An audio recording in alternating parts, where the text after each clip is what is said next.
ओम श्री सद्गुरु परमात्मने नमः। श्री योग वशिष्ठ महारामायण निर्वाण प्रकरण सर्ग 207। श्री वशिष्ठ जी बोले, हे रामचंद्र जी,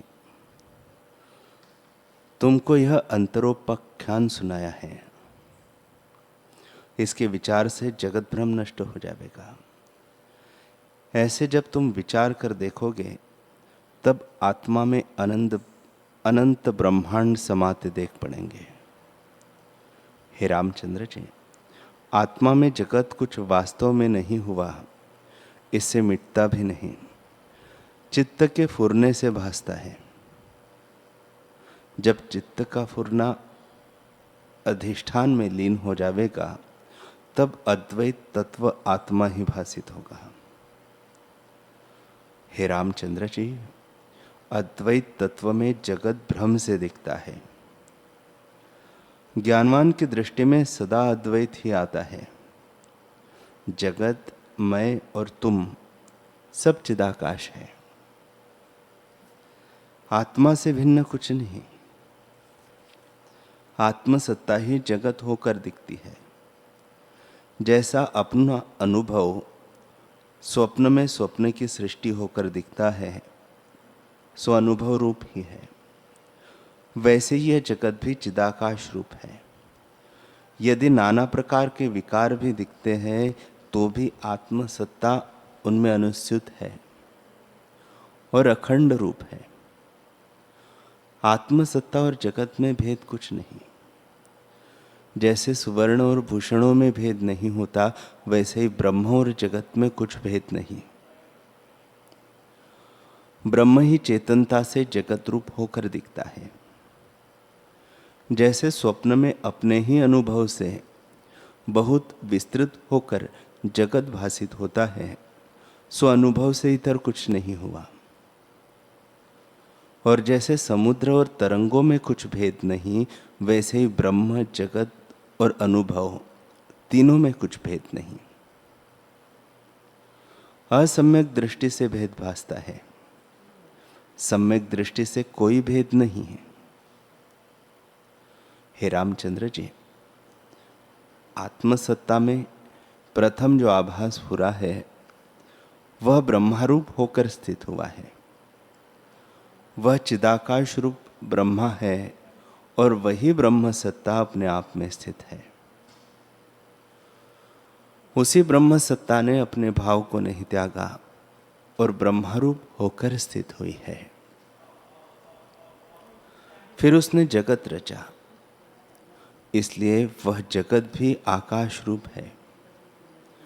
पर वास्तव में न जगत उपजा है, न ब्रह्मा उपजा है और न स्वप्न हुआ है। परमार्थ सत्ता सदा अपने आप में स्थित है। वह शुद्ध, अनंत, अविनाशी, अचेत चिन्मात्र है। जगत भी वही स्वरूप है। हे रामचंद्र जी, मैं चिदाकाश रूप हूं। न मेरे साथ कोई आकार है, न मैं कभी उपजा हूं और न मैं कभी मृतक होता हूं। मैं नित्य, शुद्ध, अजर, अमर, सदा अपने स्वभाव में स्थित हूं। मैं अनेक विकारों में भी एक रस हूं। जैसे स्वप्न में बड़े क्षोभ होते हैं तो भी जागृत शरीर को स्पर्श नहीं करते, क्योंकि उसमें कुछ हुए नहीं, आभास मात्र है। वैसे ही जगत की उत्पत्ति, प्रलय आदि क्षोभ में आत्मसत्ता को स्पर्श नहीं होता, अर्थात वह क्षोभ से रहित सदा अनुभव रूप है। जिस पुरुष ने ऐसे अनुभव को नहीं पहचाना, जिससे सब कुछ सिद्ध होता है और उसको छिपाया है, वह महामूर्ख और आत्महंता है। वह महापदा के समुद्र में डूबेगा।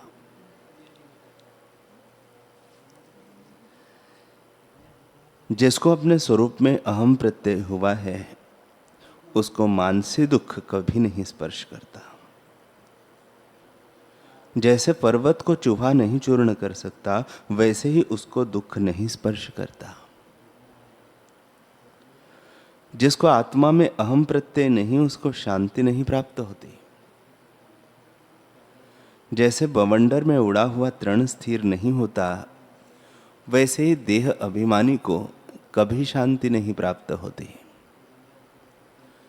जो अपने शुद्ध स्वरूप को त्याग कर अपने को देह से मिला हुआ जानता है, वह क्या करता है? चिंतामणि को त्याग कर राख को अंगीकार करना और शुद्ध चिन्मात्र अपने स्वरूप को त्याग कर देह में आत्म अभिमान करना समान है। हे रामचंद्र जी, जीव अनात्म में आत्म अभिमान करता है, तब अपने को विकारवान और जन्मता मरता मानता है। और जब देह अभिमान को त्याग कर आत्मा को आत्मा मानता है, तब न जन्मता है न मरता है, न शस्त्र से कटता है, न अग्नि से जलता है, न जल से डूबता है और न पवन से सूखता है, क्योंकि वह निराकार, अविनाशी और चिदाकाश रूप है। हे रामचंद्र जी, यदि चेतन की मृत्यु होती तो पिता के मरने से पुत्र भी मर जाता और एक के मरने से सभी मर जाते हैं, क्योंकि आत्मसत्ता चेतन और सब में अनुस्यूत है। पर एक के मरने से सब नहीं मरते, इससे चैतन्य आत्मा की मृत्यु कभी नहीं होती। शरीर को काटने से आत्मा नहीं कटता, शरीर के जलने पर आत्मा नहीं जलता। संपूर्ण विश्व भस्म हो जाए तो भी आत्मा भस्म नहीं होता। आत्मा नित्य, शुद्ध, अनंत, अच्युत रूप है, कभी स्वरूप से अन्यथा भाव को नहीं प्राप्त हुआ। हे रामचंद्र जी, मैं ब्रह्मरूप हूं, अर्थात सब में अहम रूप निराकार अखंड मैं हूं। न मुझको जन्म है और न मृत्यु है, सुख की इच्छा नहीं, न कुछ हर्ष है न शोक है, न जीने की इच्छा है न मरने की। जैसे रस्सी में सर्प और सुवर्ण में भूषण कल्पित है, वैसे ही आत्मा में वशिष्ठ नाम रूप है। मैं देश काल वस्तु के परिच्छेद से रहित अनंत आत्मा, नित्य, शुद्ध और बोध रूप हूं। सबका स्वरूप आत्म तत्व है। जो पुरुष स्वरूप में स्थित नहीं हुए हैं, वे संसार मार्ग की ओर दृढ़ हुए हैं। उनका जीना वृथा है। जैसे लुहार की धोकने से पवन निकलता है, वैसे ही उनका श्वास लेना वृथा है। वे घटी यंत्र की नई वासना में भटकते हैं, आत्मानंद को नहीं प्राप्त होते और सदा तपते रहते हैं।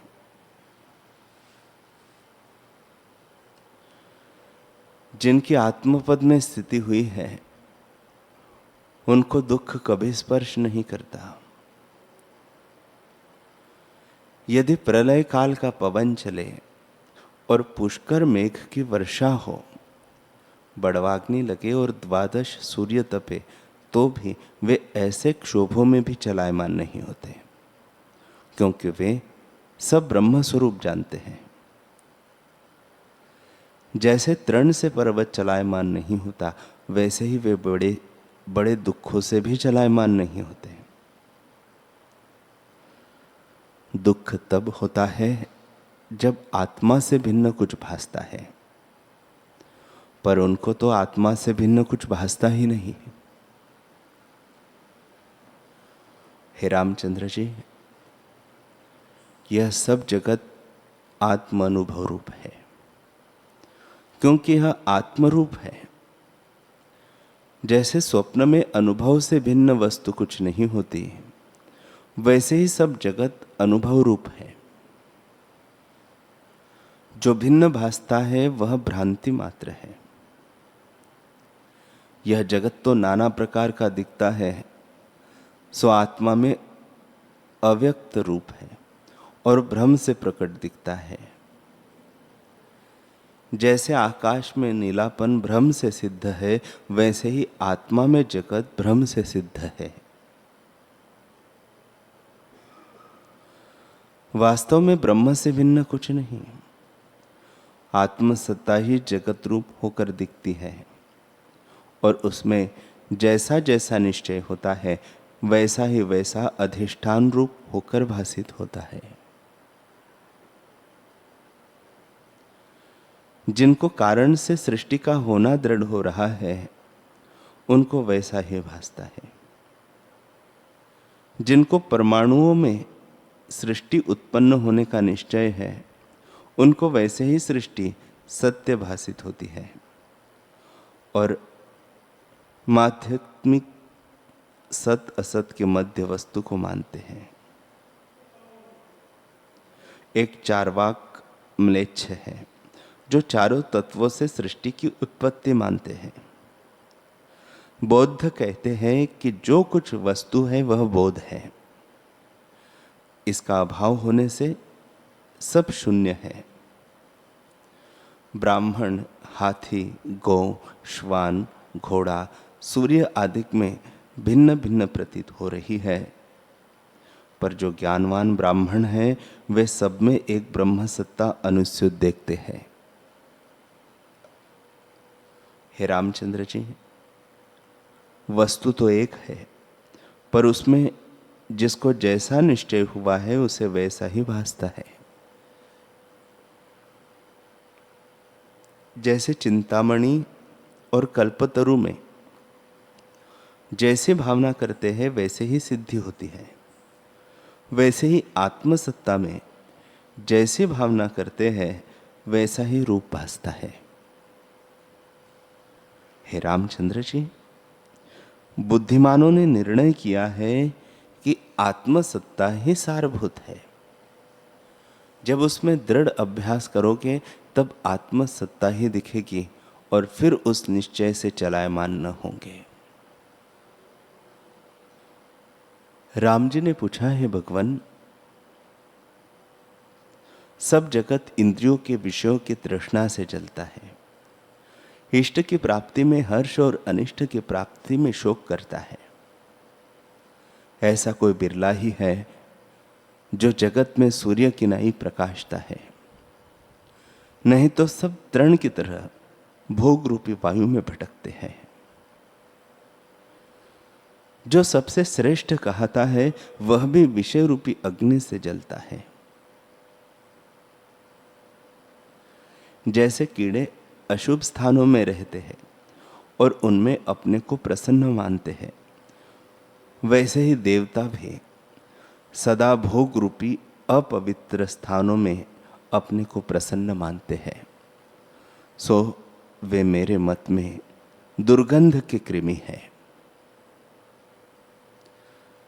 गंधर्व तो मूढ़ है, उनको तो कुछ सुधि नहीं, अर्थात आत्मपद को गंध भी नहीं। वे तो मेरे मत में मृग हैं।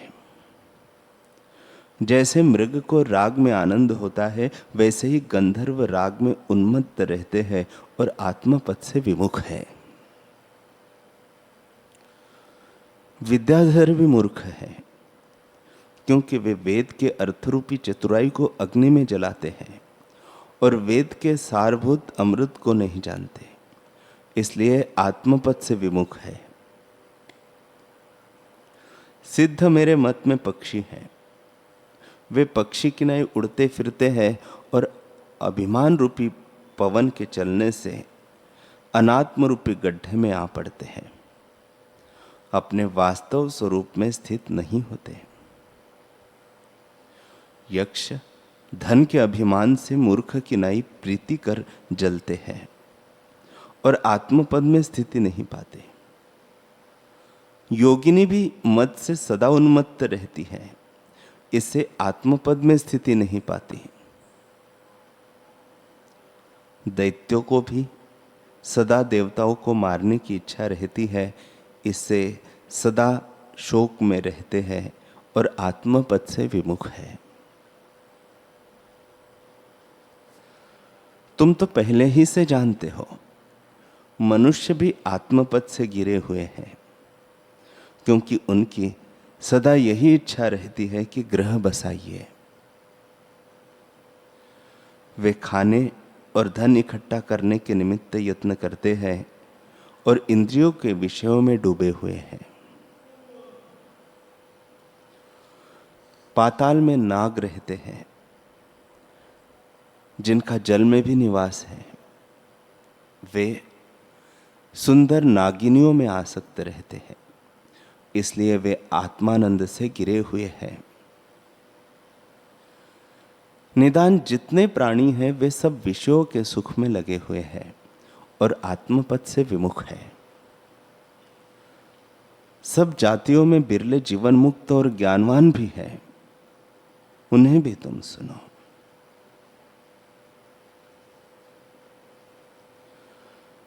देवताओं में ब्रह्मा, विष्णु और रुद्र सदा आत्मानंद में मग्न रहते हैं।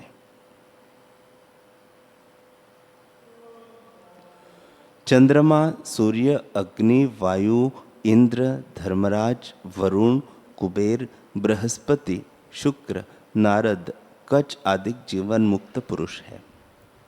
सप्तऋषि, दक्ष प्रजापति, सनक, सनंदन, सनत कुमार और सनातन जीवन मुक्त है। और भी बहुत मुक्त है। सिद्धों में कपिल मुनि, यक्षों में विद्याधर और योगिनी और दैत्यों में हिरण्यकश्यपु, प्रहलाद, बलि, विभीषण, इंद्रजित, सारमेय, चित्रासुर और नमुची आदि जीवन मुक्त है। मनुष्यों में राजर्षि और ब्रह्मर्षि, नागों में शेषनाग, वासुकी नाग आदि जीवन मुक्त है। ब्रह्मलोक, विष्णुलोक और शिवलोक में कोई कोई बिरले जीवन मुक्त है। हे रामचंद्र जी, जाति जाति में जो जीवन मुक्त हुए हैं वे तुमसे संक्षेप से कहे हैं। जहां जहां देखता हूं वहां वहां अज्ञानी ही बहुत है, ज्ञानवान कोई बिरला ही दिखता है। जैसे सब जगह वृक्ष बहुत है परंतु कल्प वृक्ष बिरला होता है, वैसे ही संसार में अज्ञानी बहुत है, ज्ञानी कोई बिरला है। हे रामचंद्र जी, सूरमा और कोई नहीं, जिसकी आत्मपद में स्थिति हुई है वही सूरमा है और संसार समुद्र तरना उसी के लिए सुगम है। श्री वशिष्ठ जी बोले, हे रामचंद्र जी, जो विवेकी विरक्त चित्त पुरुष है, जिनके स्वरूप में स्थिति हुई है, उनके राग, द्वेष, काम, क्रोध, मोह, अभिमान, दंभ आदि विकार स्वाभाविक नष्ट हो जाते हैं। जैसे सूर्य के उदय में अंधकार स्वाभाविक निवृत्त हो जाता है और जैसे बाण को देखकर कौवा भाग जाता है, वैसे ही विवेक रूपी बाण को देखकर विकार रूपी कौवे भाग जाते हैं। विवेकी पुरुषों के हृदय में इतने गुण स्वाभाविक स्थित होते हैं कि वे किसी पर क्रोध नहीं करते, और जो करते भी दिखते हैं सो किसी निमित्त मात्र जानना। उनके हृदय में सदा शांति और दया रहती है। जो कोई उनके निकट आता है वह भी शीतल हो जाता है, क्योंकि वे निरावरण स्थित है। जैसे चंद्रमा के निकट जाने से शीतलता होती है, वैसे ही ज्ञानवान के निकट आने से हृदय शीतल होता है, और कोई पुरुष उनसे उद्विग्न नहीं होता। जो कोई निकट आता है उसको वे विश्राम के लिए स्थान देते हैं और उसकी कामना भी पूर्ण करते हैं। जैसे कमलों के निकट भौरा जाता है तो वे उसको विश्राम का स्थान देते हैं, सुगंध से उसको संतुष्ट करते हैं, वैसे ही संत जन निहाल कर देते हैं। वे यथाशास्त्र चेष्टा करते हैं और हेयोपादेय की विधि को भी जानते हैं।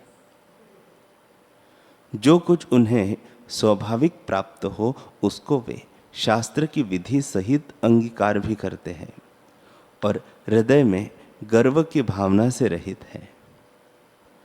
उनमें दान, स्नान आदि शुभ क्रिया स्वाभाविक होती है। उदारता, वैराग्य, धैर्य, शम, दम आदि गुण भी स्वाभाविक होते हैं। वे इस लोक और परलोक में भी सुख देने वाले हैं। हे रामचंद्र जी, जिन पुरुषों में ऐसे गुण पाइए वे ही संत हैं।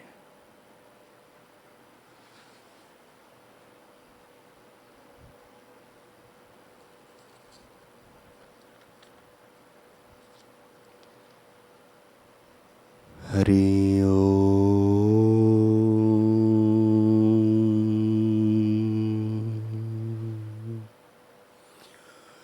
हरि ओम।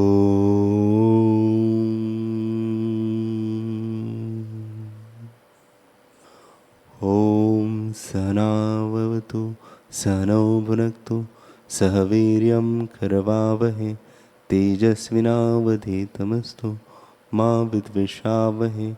ओम शांति शांति शांति। श्री सद्गुरुदेव भगवान की जय।